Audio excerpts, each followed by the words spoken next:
कोन्नर नगर station से राजस्थान की संगत हावड़ा स्टेशन की ओर जाने के लिए तैयार। सामने से गाड़ी जा रही है।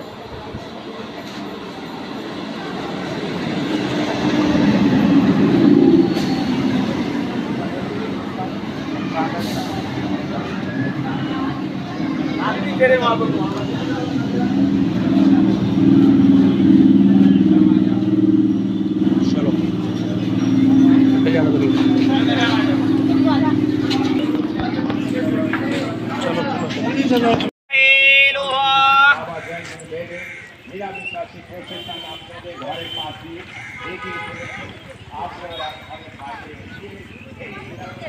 जल के अंदर जिसको हम बतख कहते हैं, जल क्रीड़ा करते हुए हम आप देख रहे हैं। बहुत सुंदर नज़ारा। गुरुदेव, आप देख रहे हैं जय गुरुदेव चैनल नदवई भरतपुर राजस्थान से। आज दिनांक 20 जुलाई 2024 को कोन्नगर कस्बा कलकत्ता के पास से हमारे मान सिंह जी इस समय गुरु महाराज के वचन संदेश सुनाने के लिए तैयार। जय गुरुदेव। मोकू क्यों ढूंढे बंदे तू, मैं तो तेरे पास में, मैं तो तेरे पास में। खोजे हाय तुरंत मिल जाऊं, खोजे हाय तुरंत मिल जाऊं, पल भर की तलाश में। मोकू क्यों ढूंढे बंदे तू, मैं तो तेरे पास में, मैं तो तेरे पास में। कहत कबीर सुनो भाई साधो, कहत कबीर सुनो भाई साधो, मैं तो हूँ विश्वास में। मोकू क्यों ढूंढे बंदे तू, मैं तो तेरे पास में, मैं तो तेरे पास में। विश्वासम फलदायकम, जो तिल माही तेल है, जो चकमक में आग, और तेरा साही तुझ में जाग सके तो जाग। जिस प्रकार काठ में अग्नि छिपी हुई है, मेहंदी के पत्ते में लाली छिपी हुई है, और दूध में घी छिपा हुआ है, और तिल में तेल छिपा हुआ है, लेकिन वह क्रिया द्वारा निकलेगा और वह मालिक और इसी में है। और विश्वास के द्वारा जब तक हम गुरु के बताए रास्ते पर नहीं चलेंगे, गुरु के वचनों पर विश्वास नहीं करेंगे 100%, जब तक हमारी हम मंजिल में सफल नहीं हो सकते।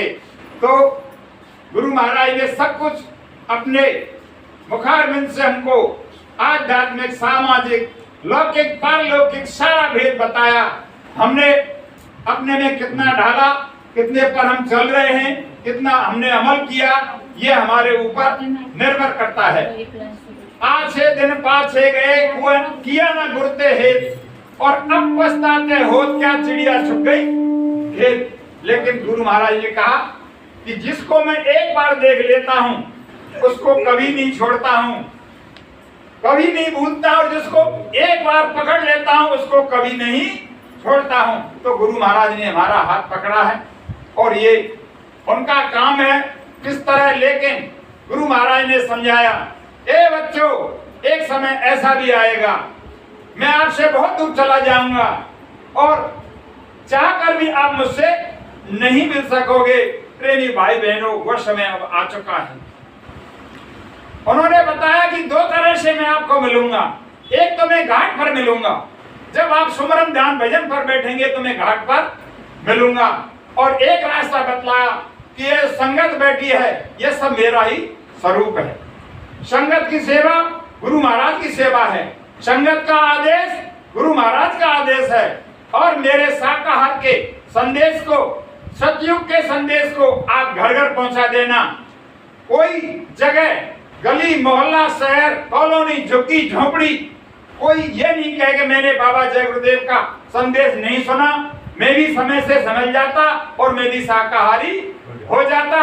और पुराने जितने भी नामदानी सत्संगी भाई हैं उनको जागृत करना और घर घर जाकर मेरा संदेश पहुंचाना। इतना भयानक समय आएगा कि तुम भजन नहीं कर सकोगे, और वो सेवा तुम सतयुग के संदेश आने की देंगे, शाकाहारी की संदेश देंगे, वह सेवा तुम्हारी भजन में जोड़ दी जाएगी, ये गुरु महाराज ने समझाया। तो आज वो समय आ चुका है और संगत के स्वरूप में मैं मिलूंगा और घाट पर मिलूंगा। गुरु महाराज ने कहा कि एक समय ऐसा भी आएगा कि मुझे भी प्रमाण देने पड़ेंगे और समय का इंतजार। गुरु महाराज ने कहा कि समय का इंतजार राम ने किया, समय का इंतजार कृष्ण ने किया और मैं भी समय का इंतजार कर रहा हूँ। समय समय की बात, समय को परखें ज्ञानी, और कहीं समय पर धूप कहीं पे बरसे पानी। समय बड़ा बलवान और भीरल लूटी गोप का हुई अर्जुन हुई बान। समय समय की बात, कब समय पे दिन बढ़े तो कब समय पे रात। तो प्रेमी भाई बहनों, गुरु ने एक एक शब्द, एक एक वचन और हमको समझाया। तो अब समय बहुत नाजुक आ रहा है, जिसके लिए गुरु महाराज ने कितनी कठोर मेहनत की, रात दिन, और हिंदुस्तान के कोने कोने में जाकर और अलग जगाया कि अपने घर चलो, अपने घर चलो, ये देश अपना नहीं है। तो दो तरह के अवतार होते हैं, एक नित्य अवतार होता है और एक निमित्त अवतार होता है। नित्य अवतार में और अवतारी शक्तियां आती हैं, जैसे राम आए, कृष्ण आए, लेकिन वे मर्यादा बनाते हैं और राक्षसों का संहार करते हैं और धर्म की स्थापना करके और अपने धाम चले जाते हैं। लेकिन हम जीवों को और अपने घर नहीं पहुंचा सकते, क्योंकि वे नीचे के लोगों से आई हुई शक्तियां हैं, इनको इतना अथॉरिटी पावर नहीं है। और नित्य अवतार में संत आते हैं। संत दो प्रकार के होते हैं, एक गुप्त संत होते हैं और एक प्रकट संत होते हैं। सृष्टि की रचना हुई उसी समय से गुप्त संत मौजूद थे और अब भी हैं और आगे भी रहेंगे। केवल इस कलयुग में संतों का प्रादुर्भाव हुआ है, जब हम काल ने और हमको फंसाया और अपने घर जाने का रास्ता भुला दिया और हम इस दलदल में फंस गए। तो वे गुरु महाराज ने समझा कि वो परम पिता मालिक आपका, ये तो सांसारिक पिता हैं, लेकिन संसार का संसार जो 24 घंटे और तुम पर नजर बनाए रखे है, वो देख रहा है कि मेरे जीव कितने दुखी हैं और किस तरह काले फंसा रखे हैं और अपने लेकर आने का रास्ता भूल गए हैं। तो 600 वर्ष पहले और गोस्वामी जी आए, उन्होंने रामचरितमानस लिखा, पहले घटरामायण लिखी और फिर काशी के विद्वानों ने विरोध किया, उसको छिपा दिया गया, फिर रामचरितमानस लिखा और शरीर का सारा वृत्तांत लिखा।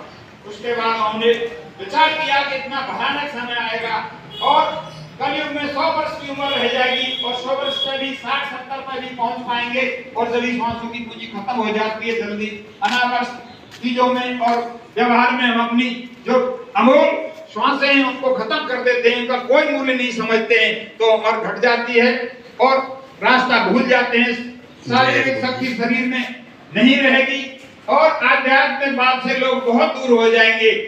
तो विचार करके उन्होंने और नाम की साधना उसमें लिखी। कलयुग केवल नाम आधारा, सुमर सुमर नर उतने ही पारा। तो नाम किसको कहते हैं, थोड़ा इस पर विचार करें। नाम कहते हैं आकाशवाणी, वेदवाणी, ब्रह्मवाणी, और मुसलमान भाई उनको कलमा कहते हैं, आयत कहते हैं। और जिन जिन महान पुरुष आए अपनी भाषा में उसको शब्द कहा, उसको किस किस तरह से और वर्णन किया, तो वह नाम इस शरीर में 24 घंटे आ रहा है। जब हम अपने घर से उतारे गए तो नाम की डोरी के सहारे कितने कल्प और युग बीते और इस मृत्यु लोक में उतारे गए और वापस किसी शब्द भेदी गुरु तत्वदर्शी गुरु महाराज ने जो रास्ता बताया है सरल शब्द का, इस पर चल करके हम और नाम की डोरी पकड़कर और हम वापस अपने घर पहुंचेंगे। तो नाम बहुत बड़ी शक्ति है। नाम से सारे संसार की रचना हुई है, सृष्टि टिकी हुई है, सारे अंड खंड ब्रह्मांड टिके हुए हैं और सारा रहट चक्र जो सृष्टि का है नाम पर ही चल रहा है। तो वह नाम संतों के अधीन है। आगे गोस्वामी जी लिखते हैं, नाम रहा संतना अधीना और संत बिना कोई नाम ना जीना। वह नाम संतों के अधीन है। नाम दो प्रकार के होते हैं, एक वर्णात्मक नाम होता है, एक ध्वनात्मक नाम होता है। जो वर्णन करने में आ जाए, कहने में आ जाए, लिखने में आ जाए, उसको कहते हैं वर्णात्मक नाम। अब हम वर्णात्मक नाम से और मालिक के जो वचन है उनका उच्चारण कर रहे हैं, प्रार्थना कर रहे हैं, ये तो वर्णात्मक नाम, इसको कहते हैं वर्णात्मक। और जो ध्वनात्मक नाम है, जो गुरु महाराज ने रास्ता बताया है, चेतन से चेतन को याद किया जाता है और अंदर अंदर जो लिया जाता है गुरुमंत्र, उसको धुनात्मक नाम कहते हैं। तो नाम दो प्रकार का होता है। तो नाम रहा संतन आधीनार, संत बिना कोई नाम ना जीना। वह नाम संतों के आधीन है। और संत समय के सद्गुरु जिस नाम में ताकत दे देते हैं, पावर दे देते हैं, वही नाम समय पे काम करता है। पहले युगों में संत नहीं थे, ऋषि थे, मुनि थे। कलयुग त्रेता और द्वापर में संत नहीं थे। संतों का आवागमन कलयुग में हुआ है। तो पहले ऋषि किसको कहा है? जिन्होंने रिसर्च की, खोज की कि मालिक है और कोई पार उनका नहीं पाया, नेत नेत कह के अपनी कलम तोड़ दी, लिखना बंद कर दिया। और मुनि, मुनि कौन कहलाए? जिन्होंने मनन किया, अध्यासन किया कि मालिक है, लेकिन उसका पार नहीं पाया और अपना अनुभव और ग्रंथों में हम जीवों के लिए लिख गए कि आगे वाले समय में और इन ग्रंथों का ध्यान करके और किसी सानिध्य महान पुरुष की उसमें पढ़ेंगे तो अपना रास्ता पा लेंगे, खोज लेंगे। तो नाम की बहुत बड़ी व्याख्या है। अगर सारी पृथ्वी को कागज बना दिया जाए और सारे वृक्ष खड़े हैं उनको कलम बना दिया जाए और जितने समुद्र हैं उसको स्याही बना दिया जाए, तो ना तो नाम की महिमा लिखने में आ सकती और ना कहने में आ सकती। तो नाम के बारे में बहुत विस्तार से और गोस्वामी जी ने लिखा है। आगे लिखा है शुरुआत में कि एक अनीय अनामा और सच्चिदानंद प्रभु धामा। वह अनामी है, उसका नाम नहीं है। नाम तो जो समय के ऋषि मुनि होते हैं और महान पुरुष होते हैं वे नाम रखते हैं। जिस तरह माँ के पेट से बच्चा आता है तो नाम पिता और माँ रखते हैं, इसी प्रकार समय के संत होते हैं, ऋषि मुनि होते हैं, वे नाम रखते हैं और नाम में पावर डालते हैं। तो त्रेता में भगवान आए और कुलगुरु वशिष्ठ जी ने राम नाम में पावर डाला। उसमें भी गोस्वामी जी ने व्याख्या से लिखा है, एक राम दशरथ का बेटा, एक राम घटघट में लेटा, एक राम ने शकल पसारा और एक राम इन सबसे न्यारा। तो अब इसमें विचार करना है। कोट नाम संसार में और ताते मुक्त न होए, आदि नाम जो गुप्त है तो बूझे बिरला। वह नाम कौन सा है? वह नाम संतों के आधीन है। तो नाम रहा संतन आधीना, संत बिना कोई नाम ना जीना। अब कैसे मिले संत? बिन हर कृपा मिले नहीं संता। जिस काल माया के देश में हम रह रहे हैं उनकी और हम पर कृपा हो। किसी पिछले जन्म में हमने कहीं सत्संग सुना हो, कहीं महान पुरुषों के सानिध्य में हम गए हो, कि कहीं से नाम योग साधना का रास्ता हमको मिला हो और हमने साधना नहीं की, भजन नहीं किया, उनकी कृपा से हमें दोबारा जन्म मिला और मनुष्य योनि में हम आए। तो जब हमें संत मिले, आगे लिख रहे हैं कि संत मिलन सम सुख कोई नहीं और है दरिद्र सम दुख कोई नहीं। गोस्वामी जी ने बहुत विस्तार से लिखा है, अगर जीवन में संत मिल जाए उसके बराबर कोई सुख नहीं है। क्योंकि ये सांसारिक माया मोह है उसका सारा, और घर समाज बंधन जितने सांसारिक हैं, पुत्र जितने भी अपने इन सब का रास्ता छुड़ाते हैं और हमारे कर्मों की सफाई करते हैं और सुरत सतयोग का रास्ता दिखा करके बतला करके और अपने घर हमको ले जाते हैं। तो इससे बड़ी कृपा और हम पे क्या होगी कि इस समय में और हमको गुरु महाराज ने हमारा हाथ पकड़ा और सब कुछ बताया और अपने घर ले जाने का वायदा किया है। तो वे गुरु महाराज ने कहा कि मैं जो कहूँ उस कार्य को करते रहो, मैं जो करूँ उसको मत करो, और मेरी तरफ इतना समय नहीं है कि मैं तुमको पीछे मुड़कर देखूं। तो गुरु महाराज काम में लगे हुए हैं और 3 यज्ञ गुरु महाराज ने कराए। पहला यज्ञ और साबरमती में अयोध्या में किया, उसमें सतयुग आने का संदेश गुरु महाराज ने दिया और सतयुग का आगमन उसमें कहा कि एक देवता को और मां प्रसन्न किया, ब्रह्मा जी को। दूसरा यज्ञ साबरमती में किया और महा विष्णु जी को प्रसन्न किया, और तीसरा यज्ञ काशी में किया, महा शंकर जी को प्रसन्न किया। शंकर जी प्रसन्न हुए और कहा कि बोलो क्या आदेश है कि इस तरह से और सृष्टि में कितना विनाश हो रहा है। तो शंकर महाराज तांडव करने के लिए तैयार हो गए। ये तो बहुत समय पहले होता, लेकिन गुरु महाराज ने कहा कि अभी जीवों को समझा लेने दो, उसके बाद तुम खेल करना, क्योंकि प्रकृति संतों के इशारे पर चलती है। तो कुछ समय के लिए अब गुरु महाराज ने और शंकर भगवान से मोहलत मांग ली है, और 33 करोड़ देवता जो है सब प्रसन्न हुए हैं, और 5 देवता जो प्रकृति के हैं, जल, पृथ्वी, अग्नि, वायु, आकाश, उनको गुरु महाराज चौथे यज्ञ में प्रसन्न करेंगे।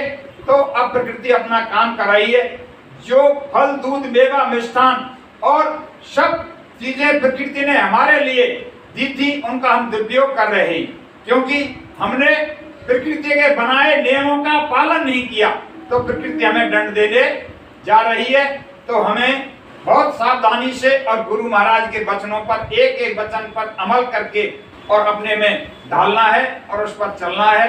तो मालिक ने दया दृष्टि देकर हमको कितना समझाया, और उन्होंने हाथ पकड़ा है, वे हमें छोड़ने वाले नहीं है। गुरु महाराज ने समझाया कि ये बच्चों, जिन पर तुम इतना भरोसा करते हो, जिनके लिए रात दिन एक करते हो, खून पसीना बहाते हो, वे तुम्हारे अंत समय पर काम आने वाले नहीं हैं। अंत समय पर केवल एक गुरु महाराज जो बताया है रास्ता, भगवान का भजन काम आएगा। कोई धनी दुनिया की धन दौलत और जितने सगे संबंधी, यारे प्यारे, नाते रिश्तेदार, दोस्त, कोई काम नहीं आएगा, और केवल एक भजन काम आएगा। तो एक गजल के माध्यम से मैं आपको सुनाना चाहता हूं। दुनिया से दिल लगा के दुनिया से क्या मिलेगा, अपनों से दिल लगा के अपनों से क्या मिलेगा, गैरों से दिल लगा के गैरों से क्या मिलेगा, जिनको तू समझे अपना वो तो है खाली सपना, जिनको तू समझे अपना वो तो है खाली सपना, सब द्वार बंद होंगे ये दर खुला मिलेगा। गुरु महाराज ने समझाया कि बच्चों, अगर आप जय गुरुदेव नाम पर शंका करते हैं तो आजमाइश कर लो, परीक्षा कर लो कि जब आपको कहीं जंगल में जंगली जानवर घेर लें, नदी तालाब कुएं में डूबने लगे, और कहीं चोर लुटेरे बदमाश आपको घेर लें और आपके प्राण संकट में हो, तो आप जिस इष्ट को मानते हैं, ईसा, मूसा, रामकृष्ण, भैरव, भमिया, चंडी, देवी, देवता, सबको याद करो। अगर आपकी कोई मदद नहीं करे तो आप अंतःकरण से बोलो कि जय गुरुदेव नाम सच्चा है तो मेरी मदद कर। जब आप अंतःकरण से 10 बार बोलेंगे कि जय गुरुदेव नाम सच्चा है, मेरी मदद कर, तो कोई ना कोई रूप में आपकी रक्षा हो जाएगी। आप तब मान लेना। या कोई और आपका बुजुर्ग और श्वासें पूरी हो रही हैं और उसकी अंतिम श्वासें कुछ बाकी हैं, तो उसके कान में आप 10 बार जय गुरुदेव बोलो कि जय गुरुदेव नाम सच्चा है, तो मालिक इसकी मदद करें, तो कोई ना कोई रूप में और उनकी रक्षा हो जाएगी। और अंतिम समय पे जो श्वासों की पूंजी खत्म होती है, कोई बुजुर्ग जाने वाला होता है तो वह झूठ नहीं बोलता है, तो उसके सामने, और गुरु महाराज ने कहा कि उसको दर्शन होंगे और वो बताएगा कि मेरे सामने एक संत सफेद वस्त्रधारी आकर खड़ा हुआ, और यम दूत उसको हाथ नहीं लगाएंगे और उसकी जीवात्मा की रक्षा हो जाएगी। अगर आप शंका करते हो तो परीक्षा लेकर के करके देख लीजिए। आगे, नेकी बदी की तेरी उसको सब पता है, सबका हिसाब होगा, तू क्या जवाब देगा। गुरु महाराज ने समझाया कि प्रकृति का ऑटोमेटिक कैमरा हम पर लगा हुआ है, 2 दूत बैठे हुए हैं, और जब बच्चा और बच्ची 5 वर्ष का होता है तो प्रकृति का ऑटोमेटिक कैमरा काम करना चालू कर देता है। जो कुछ अच्छा बुरा सारे जीवन वे करते हैं तो सब उसमें छपता रहता है और उसकी रील बनती रहती है। जब श्वासों की पूंजी खत्म हो जाती है, धर्मराज के दरबार में जीवात्मा पेश की जाती है, तो वह रील खोल दी जाती है और मां जीव मने करता है कि यह काम मैंने नहीं किया, तो वह दिखा दिया जाता है कि यह काम तूने किया है, तो शर्म के मारे झुक जाता है। तो गुरु महाराज ने कहा कि अगर तुमने सही ढंग से और विश्वास से और जो रास्ता बताया उस पर काम नहीं किया और झूठ बोला, तो मैं ऐसा महात्मा हूं कि वहां भी यम के दरबार में और खड़ा हो जाऊंगा। तो गुरु महाराज ने सब कुछ हमको इशारे से समझाया, सत्संग के माध्यम से समझाया, वचनों के माध्यम से समझाया और कितनी प्रकार से बच्चे की तरह हमको पढ़ाया। लेकिन हमने और वचनों को नहीं माना। तो हमारा जो उद्देश्य है, मालिक के वचनों पर विश्वास करें और जो रास्ता बताया है उस पर चलें। अभी समय बहुत कुछ बचा हुआ है और जो कुछ भी अब तक गलतियां कुछ भी किया उनको मालिक के चरणों में अर्पित करें और आगे के लिए सचेत हो जाएं। तो गुरु महाराज ये तो महान पुरुष हैं, दयालु हैं और सब कुछ माफ करते हैं। आगे ये परमार्थ का रास्ता है, इसमें रामचरितमानस में स्पष्ट लिखा है काकभूषण संवाद में कि मुझे ज्ञानी से प्रिय विज्ञानी लगाए। विज्ञानी किसको कहा है? आजकल के जो ये हवाई जहाज और कारखाने तमाम जो वैज्ञानिक हैं, ये भौतिक विज्ञानी हैं, इनको विज्ञानी नहीं माना है। जिसने अपने को जाना, हम कहां से आए हैं, यह मनुष्य शरीर हमें क्यों मिला है, इसको हम नाना प्रकार से वस्त्रों से सुशोभित करते हैं, नाना प्रकार के आभूषण पहनाते हैं जिससे सुंदर लगे और खाने पीने के लिए फल दूध मेवा मिष्ठान खिलाते हैं, ये स्वस्थ रहे और ठीक रहे।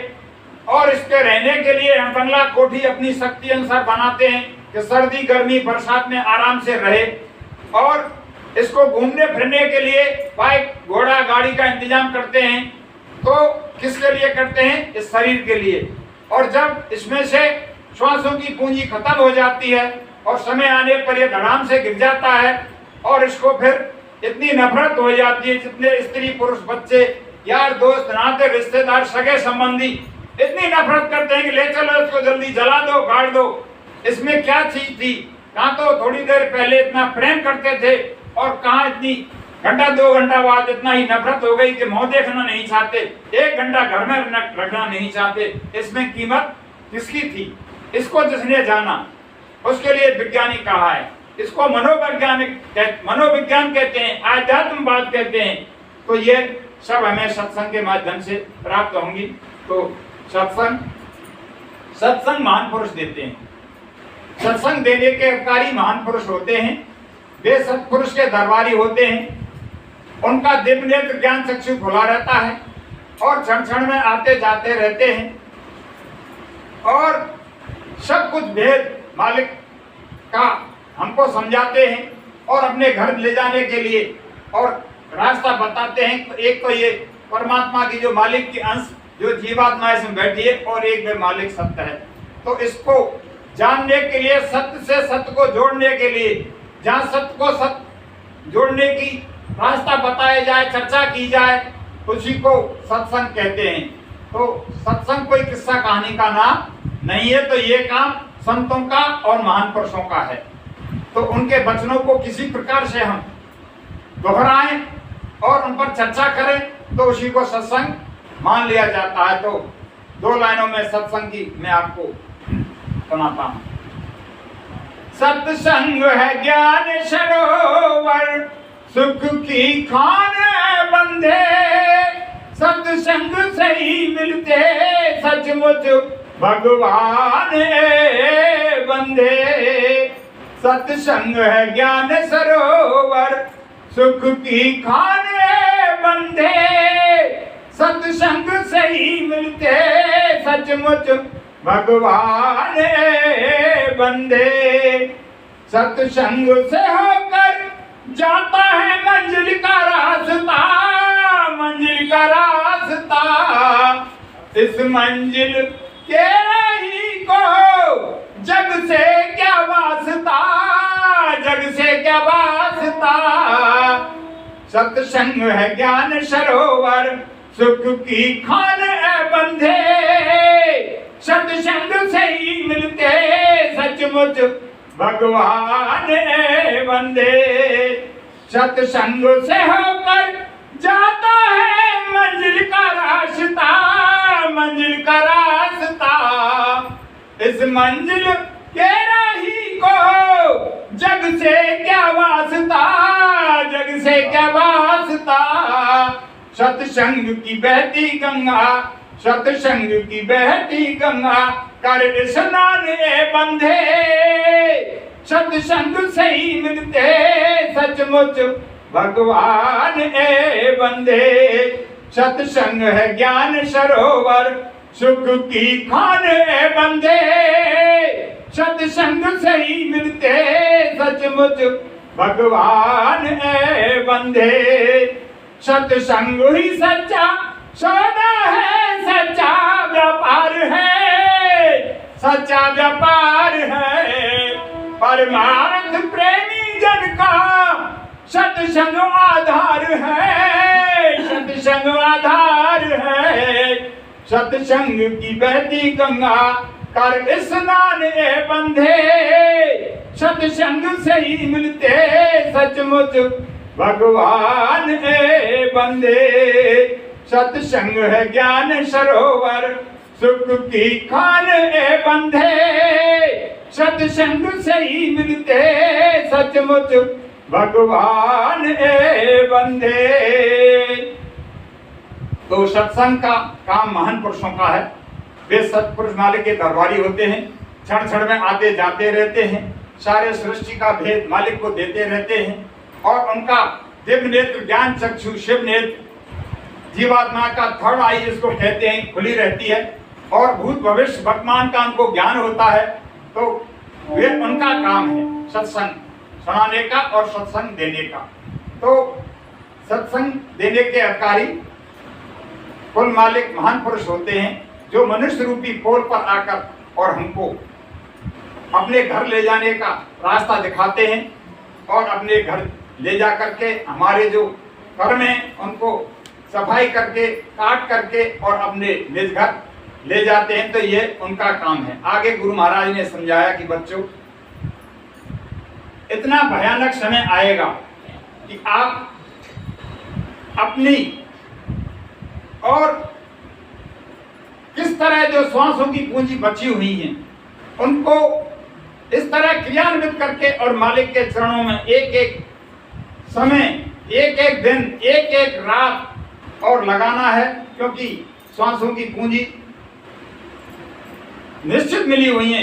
इनको केवल संत महान पुरुष ही और बात कर देते हैं। अगर किसी को जरूरत हो कहीं कमी बीसी, ना कोई घटा सकता है ना कोई बढ़ा सकता है, ये अधिकार संत महान पुरुषों को है। तो निश्चित श्वासों की पूंजी मिली हुई है और अब की बार ये मनुष्य शरीर ये गोल्डन चांस बेकार नहीं जाए। गुरु महाराज ने समझा कि बच्चों जब मैं वैचारिक क्रांति का बिगुल बजाऊंगा तो उसमें कितने योद्धा निकल करके आएंगे, नल नील अंगद जामवंत, लेकिन उनमें हनुमान जैसे भक्त तो कोई कोई होगा। और जब मैं अग्नि पानी में खुदा कर परीक्षा लूंगा तो आप फेल नहीं हो जाना। और जब जेल से निकल के गुरु महाराज आए, पहला सत्संग उन्होंने 12 में किया और समझाया कि ए बच्चों आप इमरजेंसी में धोखा खा गए, अब की बार मैं खेल खेल में परिवर्तन कर दूंगा और अब की बार भ्रमित मत होना, अब की बार धोखा नहीं खाना। तो वह समय अब आ चुका है और हम गुरु वचनों को भूल चुके हैं और बिल्कुल ही जब तक 100% विश्वास लेकर के और इनको सब कुछ मान करके और हम चरण रजों में जब तक नहीं मिलेंगे, आत्मसमर्पण नहीं करेंगे, जब तक हमारा काम होने वाला नहीं है। 100% भरोसा करके यही हमको बचाएंगे किस तरह से और हमको पार ले जाएंगे, ये उनका काम है। लेकिन हम तो इतने और गिर चुके हैं कि शारीरिक और आचरण व्यवहार तो ये समय की प्रबल धार है। गुरु महाराज ने कहा कि काल की और दयाल की 2 धारें चलेंगी, इतनी प्रबल धार। लेकिन मेरे वचनों की माला आप अंतःकरण में धारण कर लेना, वह कलयुग की प्रबल धार आप पर कोई असर नहीं करेगी। आप मासिक सत्संग करना, साप्ताहिक सत्संग करना और सामूहिक ध्यान भजन करना और सोए हुए सत्संगियों को जगाना और मेरे संदेश को घर घर पहुंचाना, यही काम तुम्हारे आएगा।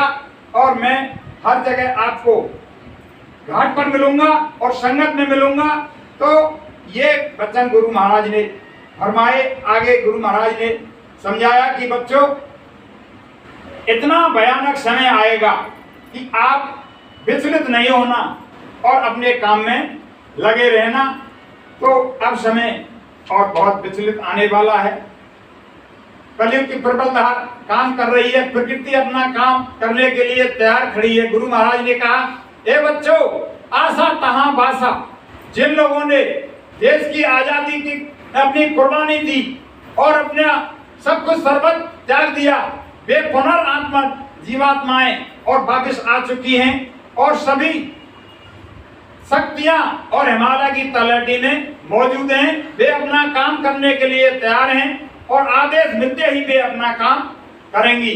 तो हम सबको एकत्रित रहना है। यह समय बहुत, गुरु महाराज ने कहा कि परिवर्तन होगा, समय से होगा और परिवर्तन मुट्ठी भर लोगों से होगा, गांव और देहातों से होगा, गरीब लोगों से होगा, झुग्गी झोंपड़ी से होगा। भीड़ से परिवर्तन नहीं होगा। तो वह समय अब आने वाला है। और सूरदास जी ने बहुत कुछ समझाया। रे मन धीरज क्यों ना धरे, संवत 2000 से ऊपर ऐसा योग पर है, पूर्व पश्चिम उत्तर दक्षिण 34 काल फिरे, अकाल मृत्यु जग माही व्यापे, विद्या बहुत मरे, 6 वर्ष लग सतयुग आवे, सुख की रसा फिरे, और काल व्याध से वही बचे जो सतगुर ध्यान धरे। रे मन धीरज क्यों ना धरे। तो महान पुरुषों की सब वाणी कभी अखात नहीं जाती। संत वचन पलटे नहीं, पलट जाए ब्रह्मांड। जमी आसमान जमीन पर आ सकता है, जमीन आसमान पर जा सकती है।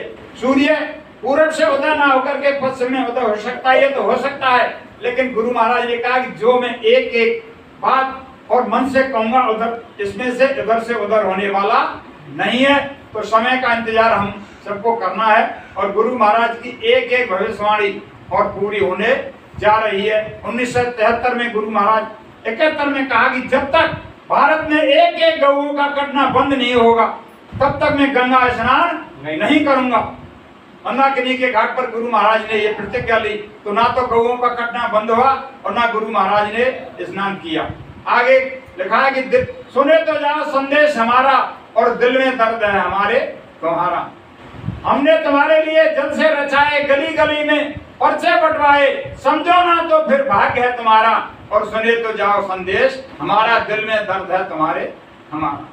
पर्चे में बातें सभी संभव लिखी हैं और जितनी असंभव पर संभव सही है अचूके दावा हमारा, और सुने तो जाओ संदेश हमारा। भारत में एक पुरुष जन्मा कहीं है जिसकी महत्ता का वर्णन नहीं है, सहायक शक्तियों का होगा पारवारा, सुने तो जाओ संदेश हमारा। अरब और इजराइल लड़ेगा। गुरु महाराज ने कब की भविष्यवाणी की, आज टीवी पर देखो अरब इजराइल का क्या हालत हो रही है, तरह तरह मच रही है। बिजली के कनेक्शन कट गए, पोल टूट गए, रास्ते बंद हो गए, मकान ध्वस्त हो गए, कहीं जाने का नहीं, चीख पुकार मची हुई है और अस्पतालों में जगह नहीं है। किस तरह गुरु महाराज ने कहा कि सबसे पहले मुसलमानों का खात्मा हो जाएगा और स्वेच्छा से चीन और पाकिस्तान को परमाणु बम देगा, अणुबम, नाइट्रोजन बम फूटेंगे और उससे तरह तरह बचेगी। तो लोगों में और किस तरह से हलचल मचेगी। ऐसे समय में संत फकीर याद आएंगे और महात्माओं की जरूरत पड़ेगी। महात्माओं के लिए गुरु महाराज ने आगाह किए, एक साधु सन्यासियों, ये गुफाओं में और रुकने का समय नहीं है, निकल पड़ो और धर्म संदेश सुनाने के लिए, क्योंकि संकट का पहाड़ अब टूटने वाला है। तो एक एक शब्द गुरु महाराज का और पूरा होने जा रहा है और जो कुछ कहा है वह सब होगा और मालिक समय से आएंगे। और सत्युग आने का डंका बजाया मैंने, सत्युग आने की गुरु महाराज ने घोषणा की है। इससे पहले विनाश होगा और गुरु महाराज ने समझा कि जब इधर से कलयुग जाएगा और उधर से सत्युग आएगा तो दोनों में भीषण टक्कर होगी और कितने लोग मारे जाएंगे, क्योंकि कलयुग अपना कर्जा मांगेगा। कलयुग का कर्जा क्या है कि झूठ लो, बेईमानी लो, लूट लो, तमाम तरह के कत्ल लो, धोखेबाजी लो, ये सब सौदा अपना साथ दे करके जाएगा। तो सत्युग आने का डंका बजाया मैंने, बात मेरी ना मानो तो मैं क्या करूं। मैंने धर्म का पाठ पढ़ाया सदा और नीति की बातें बताई सिखा, तज धर्म को अगर पाप करने लगे, काल थप्पड़ लगाए तो मैं क्या करूं। सत्युग आने का डंका बजाया मैंने, बात मेरी ना मानो तो मैं क्या करूं। बात मेरी जो मानोगे प्यारे लला, नाम धन से तुम भर लोगे अपना डला, सारे संकट कटे तेरा होगा भला। इतने समझाने पर भी अगर माने नहीं, काल डंडा बजाए तो मैं क्या करूं। सतयुग आने का डंका बजाया मैंने, बात मेरी ना मानो तो मैं क्या करूं। सब कुछ ऐलान किया। तो इसीलिए हमें दुनियादारी से नाता तोड़कर केवल गुरु महाराज से नाता रखना है। हमें है काम सतगुरु से, जगत रूठ है तो रूठन दे। हमें है काम सतयुग से, सतगुरु से, जगत रूठ है तो रूठन दे। आके कल जग में कलयुग ने किया वीरान है सबको, बहा दी श्राप की नदियां, मांस अंडा आहारा है। हमें क्या काम है जग से, हमें गुरुदेव प्यारा है। ऋषि मुन ज्ञानी तबधारी, ना छोड़ी मैंने मर्यादा, तो गृहस्थी क्या बेचारा है। हमें है क्या जग से, हमें गुरुदेव प्यारा है। तो हमें और मालिक के वचनों पर और मालिक की सब बातों पर चलना है, अमल करना है और दुनिया में ऐसे रहना है जैसे स्वामी या संसार में। और भांत भांत के लोग हिलमिल ऐसे चालिए, नदी नाव संयोग, ग्रस्त में भी रहना है, बच्चों का भी भरण पोषण करना है, अपना जीवन निर्वाह करना है। तो इस तरह से और बड़ी सावधानी से हमें ये जो समय की भयानक और हवा चल रही है इससे बच करके और अपने को बचा के ले जाना है। समर्थ गुरु महाराज हैं और हमको दया दृष्टि उनकी 24 घंटे हम पर हो रही है, तो चिंता करने की और घबराने की कोई बात नहीं है। आगे मालिक ने समझाया कि ना तो कुछ तुम लेकर आए हो और ना कुछ लेकर के जाएंगे, तो प्रारब्ध लेकर आए हैं और अपने कर्म लेकर के साथ जाएंगे। तो गुरु महाराज ने एक और दृष्टांत सुनाया कि बच्चों, हमारे यहाँ और एक बादशाह हुए, यूरोप से आकर के यहाँ उन्होंने साम्राज्य किया और उन्होंने ऐलान किया कि सारा धन पैसा अपने खजाने में इकट्ठा कर लिया और ऐलान किया कि जो कोई 1 रुपया लाकर देगा उसको शाही दरबार में नौकरी दी जाएगी। तो सिकंदर महान का यह ऐलान सुनकर और सब जगह बात फैल गई। अब रुपया कहीं था ही नहीं, चांदी का रुपया था उस समय, कहीं नहीं मिलता था। तो उसने योजना बना करके कि पैसा कहाँ है उसकी तलाश की जाए। तो ऐलान किया कि 1 रुपया अगर कोई लाकर कहीं से देगा तो उसको शाही दरबार में नौकरी दी जाएगी। इस बात को एक मुसलमान का बच्चा वहां सुन रहा था। वो बेरोजगार था, उसका पिता इस दुनिया से जा चुका था। तो उसने घर आकर के और अपनी माँ से कहा कि अब्बा जान, अगर 1 रुपया मेरे लिए मिल जाए, हासिल हो जाए, तो मुझे और शाही दरबार में नौकरी मिल जाए। तो उसकी माँ ने कहा, बेटा सारा पैसा और राजा ने, सिकंदर महान ने इकट्ठा कर लिया है, रुपया कहीं नहीं है, मैं तेरे लिए रुपया कहाँ से लाऊं। तो बच्चा रोज रोता कि हे माँ, अब्बा जान 1 रुपया मुझे कहीं से ला कर दे, और मैं बेरोजगार हूँ, कोई धंधा नहीं है, 1 रुपया तू मुझको ला कर दे दे तो मुझे शाही दरबार में नौकरी मिल जाए। तो बच्चा जब रोज रोता था तो माँ की बड़ी ममता होती है, सब कुछ कुर्बान कर देती है, खाना पीना कपड़ा सब कुछ त्याग देती है। लेकिन अब उसने उपाय सोचा कि एक उपाय मैं तेरे लिए बताती हूँ, अगर तू मेहनत कर ले तो तू 1 रुपया हासिल कर सकता है। बच्चे ने कहा, माँ मैं सब कुछ करने को तैयार हूँ, लेकिन तू मेरे लिए रास्ता बतला कि जब तेरे पिता को दफनाया था तो तब कब्र में 1 रुपया रखा था। मुसलमान भाई अब भी रखते हैं कब्र में 1 रुपया, जब कब्र बनाते हैं दफनाते हैं, अब भी रिवाज है। तो अगर उस कब्र को तू खोद ले, तू मेहनत कर ले, तो 1 रुपया तेरे लिए वहां मिल सकता है। सुबह होते ही और बच्चा अपने पिता की कब्र को खोदने लगा और कई दिन में खोदने के बाद उसने 1 रुपया को माँ से हासिल कर लिया और ला करके अपनी माँ को बताया कि माँ मेरे लिए कब्र में रुपया मिल गया है। तो माँ ने पीठ थपथपाई, ठीक है बेटा, सुबह और दरबार में जाना और महाराजा को ये बताना। तो सुबह ही उसको तो नींद नहीं आई, तो खुशी थी उसके अंदर। तो सुबह शाही दरबार लगा सिकंदर का और बच्चा वहां पहुंचा और सिकंदर महान को 1 रुपया दिया। तो सिकंदर महान ने उसकी पीठ थपथपाई और पूछा कि ये रुपया तू कहां से लाया, सारी बात बता।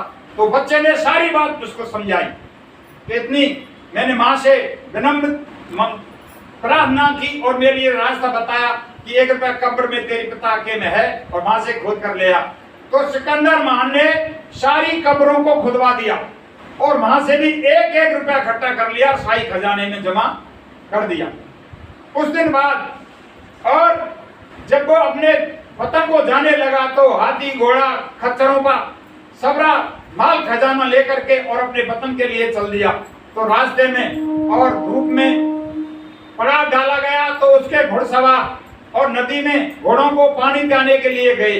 तो वे घुड़सवार सैनिक क्या देखते हैं कि एक संत और ध्यान में मग्न बैठा हुआ है, मालिक के ध्यान में, और एक पत्तों की झोपड़ी बना रखी है उसमें, और एक कुंडे में अपनी 2 रोटी टांग लेता है रखी है, और जब भूख लगती है तो उनको गला करके पानी में अपनी भूख मिटाता है, सदा की निवृत्ति कर लेता है। तो ये देखते हैं सैनिकों को अचंभा हुआ कि ये कितना महान संत त्यागी है। अगर हमारा राजा जिसके पास इतना सोना चांदी इतना माल है कुछ इसके लिए दे दे तो ये अपनी धर्मशाला मकान बना लेगा जिसमें ये आराम से रहने लग जाएगा, अपनी साधना कर लेगा। ये सारी बात और सिकंदर महान को और उन सैनिकों ने बताई। तो सिकंदर महान खुद चलकर और संत जी के पास आया और चरणों में ढोक लगाई। तो वे ध्यान में बैठे हुए थे, तो ध्यान में थे, उन्होंने ध्यान खोला और सिकंदर पर नजर डाली। बोलो राजन कैसे आए? कि महाराज मैं आपके दर्शन करने आया। तो बोलो क्या बात? कि मैं आपको कोई धन देना चाहता हूँ जिससे आप कोई धर्मशाला झोंपड़ी अपनी व्यवस्था कर लें जिससे आराम से आप साधन भजन कर सकें। लेकिन महात्मा संत त्रिकालदर्शी होते हैं, वे जिस तरह कैमरा और शरीर पर पड़ता है सारी बीमारियों को तलाश लेता है एक एक नस में से, रोम रोम में से, तो यहाँ बीमारी है तो उन्होंने नजर पड़ देगी ये तो बहुत अन्यायी राजा है, कितने गरीबों का इसने धन लूटा है, कितना अन्याय किया है। इसके धन को अगर हम काम में लेंगे तो हमारी मंजिल रुक जाएगी, साधना खत्म हो जाएगी। तो उन्होंने कहा कि मुझे तुम्हारे धनमाल की कोई जरूरत नहीं है, जिस अवस्था में मैं हूँ ऐसे ही मुझे रहने दिए जाए, ये आपकी बहुत बड़ी सेवा है। तो सिकंदर महान आश्चर्य में पड़ गया कि ये तो बहुत महान त्यागी संत है, कोई ना कोई और अपनी बात इनसे पूछे। महाराज मैं आपसे कुछ पूछ सकता हूँ? कहाँ पूछो? कि मेरे लिए ये बताओ कि अब मेरी उम्र कितनी बाकी है। तो वे तो त्रिकालदर्शी होते हैं, एक एक क्षण क्षण बता देते हैं। तो नजर डाल के बताया कि निश्चित समय तो मैं तेरे लिए नहीं बताऊंगा, लेकिन कुछ इशारे कुछ आंकड़े बताऊंगा जिससे तुमको यह मालूम हो जाए कि अब मेरी अंतिम समय आ गया है और मुझको कोई नहीं बचा पाएगा। तो जिस समय और पृथ्वी सोने की हो जाए और आसमान लोहे का हो जाए, जब ये समझ लेना कि मेरी मौत आ चुकी है, अब मुझको कोई नहीं बचा पाएगा। इतनी कह करके और सिकंदर वापस आया और अपने लश्कर को आगे बढ़वा दिया। जब रेगिस्तान में चलते चलते काफी समय हो गया तो दोपहर का टाइम था और सिकंदर को तेज बुखार आया। तो लश्कर को रुकवा दिया गया कि सिकंदर जी को बुखार आ गया है, तो पड़ाव डाल दिया गया। तो वहां कोई व्यवस्था नहीं थी, कोई छाया नहीं थी, पेड़ नहीं थे, न पानी पीने का इंतजाम था, बहुत भयानक जंगल था रेगिस्तान में। तो उस समय पे बतलाते हैं कि सोने चांदी की झूलें होती थी हाथी घोड़ों पर। तो घोड़ों की झूलों का बिछौना किया गया तो नीचे से, और ऊपर जो ढाल तलवार होती है तो तलवार लगाकर और ढालों से छाया की गई। अब जब सिकंदर को लुटाया गया और थोड़ी देर बाद उसको होश आया तो देखता है, क्योंकि संतों के दर्शन करने का बहुत बड़ा फल होता है, तो संतों का दर्शन करने से और उसको याद आई कि अब मेरी मौत आ चुकी है, अब मुझको कोई नहीं बचा सकता। नीचे देखा कि जमीन सोने की है, ऊपर और आसमान लोहे का है, तो उसको याद आ गई। तो उसके राज दरबार में एक लुकमान वैद्य रहता था। लुकमान वैद्य को बुलाया गया, उसने सारी दवा दारू सब व्यवस्था की, लेकिन कोई और व्यवस्था नहीं बैठ पाई, कोई आराम नहीं मिला। तो जब अंतिम श्वासें कुछ रही, सिकंदर ने सोचा और अपने मंत्री सैनिकों से ने कहा कि जब मेरा जनाजा निकाला जाए तो मेरे दोनों हाथ और अर्थी से बाहर निकाल देना, जिससे आगे लोग जो भावी पीढ़ी आएगी वो ये समझेगी कि सिकंदर महान इतनी लूटपाट करने के बावजूद भी कुछ नहीं ले गया, खाली हाथ गया। ये आम जनता जनार्दन के लिए और जो भावी पीढ़ी आएगी ये सब पाठ समझेगी और पढ़ेगी, जिससे कोई अन्याय लूटपाट नहीं करेगा। तो सिकंदर महान का शरीर पूरा हुआ और उसकी जो अर्थी कहते हैं हमारे हिंदू समाज में, और उसका जनाजा निकाला गया। सिकंदर के दोनों हाथ बाहर निकाले गए और उसका जनाजा निकाला गया। तो वहां एक प्रार्थना लिखी गई है, जब तेरी डोली निकाली जाएगी बिन मुहूर्त के उठा ली जाएगी। जब तेरी डोली निकाली जाएगी, बिन मुहूर्त के उठा ली जाएगी। बिन मुहूर्त के उठा ली जाएगी। जब तेरी डोली निकाली जाएगी, बिन मुहूर्त के उठा ली जाएगी। बिन मुहूर्त के उठा ली जाएगी। जड़ सिकंदर का जमी पर रह गया, जड़ सिकंदर का जमी पर रह गया। मरते दम लुकमान भी यूं कह गया। मरते दम लुकमान भी यूं कह गया। ये दवा हरगिज न खाली जाएगी। ये दवा हरगिज न खाली जाएगी। जब तेरी डोली निकाली जाएगी, बिन मुहूर्त के उठा ली जाएगी। उन हकीमों से कहो यूं बोल कर, उन हकीमों से कहो यूं बोल कर। करते थे दावा किताबें खोल कर। करते थे दावा किताबें खोल कर। ये घड़ी हरगिज न टाली जाएगी। ये घड़ी हरगिज न टाली जाएगी। जब तेरी डोली निकाली जाएगी, बिन मुहूर्त के उठा ली जाएगी। ये गुलों पर हो रही बुलबुल सार, क्यों गुलों पर हो रही गुल गुलो निशार। पीछे वो माली खड़ा है होशियार। पीछे वो माली खड़ा है होशियार। मार कर गोली गिरा ली जाएगी। मार कर गोली गिरा ली जाएगी। जब तेरी डोली निकाली जाएगी, बिन मुहूर्त के उठा ली जाएगी। बिन मुहूर्त के उठा ली जाएगी। ये मुसाफिर क्यों बसरता है यहाँ। ए मुसाफिर क्यों बसरता है यहाँ। ये किराए का मिला तुझको मकान, ये किराए का मिला तुझको मकान। कोटरी खाले करा ली जाएगी। कोटरी खाले करा ली जाएगी। जब तेरी डोली निकाली जाएगी। जब तेरी डोली निकाली जाएगी। बिन मुहूर्त के उठा ली जाएगी। महूरत के उठा ली जाएगी।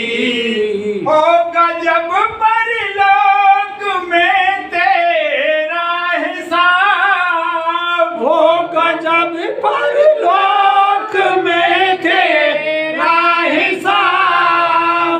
कैसे मुकरोगे बता दो ए जनाब, कैसे मुकरोगे बता दो ए जनाब। जब बही तेरी निकाली जाएगी, जब बही तेरी निकाली जाएगी। जब तेरी डोली निकाली जाएगी, जब तेरी डोली निकाली जाएगी। बिन महूरत के उठा ली जाएगी, बिन महूरत के उठा ली जाएगी। इसलिए गुरु महाराज ने कहा कि मालिक को और मौत को कभी मत भूलो, एक सेकंड के लिए, और चलने की तैयारी कर लो और बिस्तर बांध बगल में धर लो।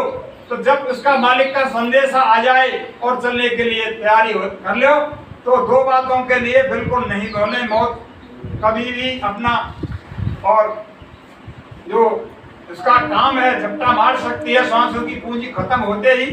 जब कोई नहीं चलेगा कि ये मेरा काम बकाया है, ये रह गया घर के झंझट, सारी बात कोई नहीं सुनेगा। जब पर्चा वहां से कटेगा, आवाज लगेगी, ए रामलाल तेरा समय पर आ गया है, मकान खाली करो, तो कुछ नहीं सुनने वाला कोई नहीं है।